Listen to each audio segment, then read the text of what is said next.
Assalamualaikum warahmatullahi wabarakatuh. Sahabat Islam, inilah kisah Salakanagara, kerajaan Sunda tertua di Nusantara.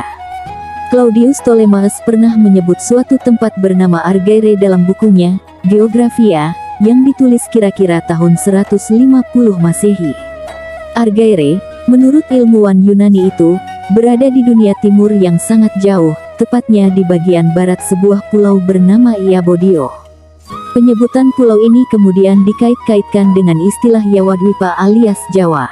Dalam bahasa Yunani, Argyre berarti perak. Pada sekitar periode ketika Ptolemeus merilis Geographia, berdirilah kerajaan bernama Salakanagara di bagian barat Jawa. Salaka, dalam bahasa Sunda, artinya perak. Lantas, apakah Argyre yang dimaksud Ptolemeus adalah kerajaan Salakanagara? Kerajaan paling awal di Nusantara. Riwayat kerajaan Salakanagara memang berselimut misteri yang cukup pekat. Tak hanya soal mitos Argyre, hal-hal lain terkait kerajaan yang didirikan pada 130 Masehi tepat 20 tahun sebelum Ptolemeus menerbitkan Geographia ini masih menjadi perdebatan di kalangan peneliti dan pakar sejarah. Perdebatan yang paling mendasar adalah keyakinan bahwa Salakanagara merupakan kerajaan tertua di Nusantara, sementara yang lebih umum diketahui tentang kerajaan paling awal di kepulauan ini adalah Kutai Martadipura di Kalimantan Timur. Jika dilihat dari waktu berdirinya, Salakanagara yang sudah eksis sejak abad kedua jelas lebih tua ketimbang Kutai yang baru muncul pada abad keempat Masehi. Namun, yang melemahkan klaim Salakanagara adalah bukti fisik terkait asal-muasal kerajaan ini sangat minim.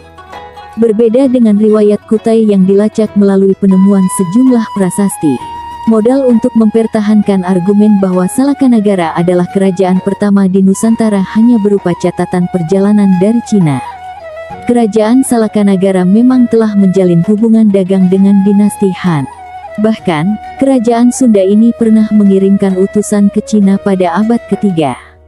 Wilayah kekuasaan Salakanagara mencakup Jawa bagian barat, termasuk semua pulau yang terletak di sebelah barat Pulau Jawa. Yang menjadi persoalan, naskah Wangsakerta sendiri masih menjadi kontroversi. Naskah yang digarap oleh semacam panitia riset dari Kesultanan Cirebon ini konon disusun selama 21 tahun dan selesai pada 1698. Meskipun penemuan naskah ini sempat sangat disyukuri karena terbilang lengkap, tetapi tidak sedikit kalangan sejarawan yang meragukan keasliannya. Perdebatan terkait kerajaan tertua di Nusantara pun sebenarnya tidak hanya melibatkan Salakanagara dan Kutai Martadipura saja. Jauh sebelum itu, tersebutlah kerajaan Kandis di Riau yang diperkirakan telah berdiri sedari tahun 1 sebelum Masehi. Hanya saja, apakah pemerintahan Kandis pada saat itu sudah memenuhi syarat untuk disebut sebagai kerajaan, juga belum dapat dipertanggungjawabkan secara pasti. Begitu pula dengan kerajaan-kerajaan lain di tanah Melayu sekitarnya yang bermunculan kemudian, macam kerajaan Kancil Putih dan kerajaan Koto Alang. Terlepas berbagai kontroversi dan perdebatan itu, jejak rekam kerajaan Salakanagara sudah bisa sedikit diungkap. Meskipun label kerajaan pertama di Nusantara masih belum mampu meyakinkan semua kalangan, tapi setidaknya Salakanagara boleh dibilang adalah kerajaan tertua di Pulau Jawa. Melacak ibu kota Salakanagara, lokasi yang diyakini sebagai pusat kerajaan Salakanagara juga masih belum pasti. Sedikitnya ada 3 versi terkait perkiraan di mana pemerintahan Salakanagara dijalankan, yakni di Pandeglang, Banten, Condet, Jakarta, atau di lereng Gunung Salak di Bogor, Jawa Barat. Versi pertama, ibu kota Salakanagara berada di Teluk Lada, Pandeglang, Banten.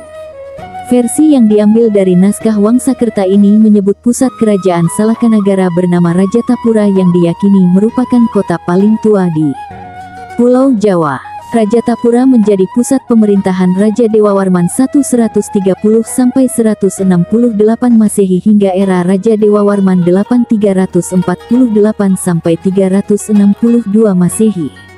Di era raja selanjutnya, Dewawarman X, Salakanagara tamat setelah dikuasai oleh Tarumanegara.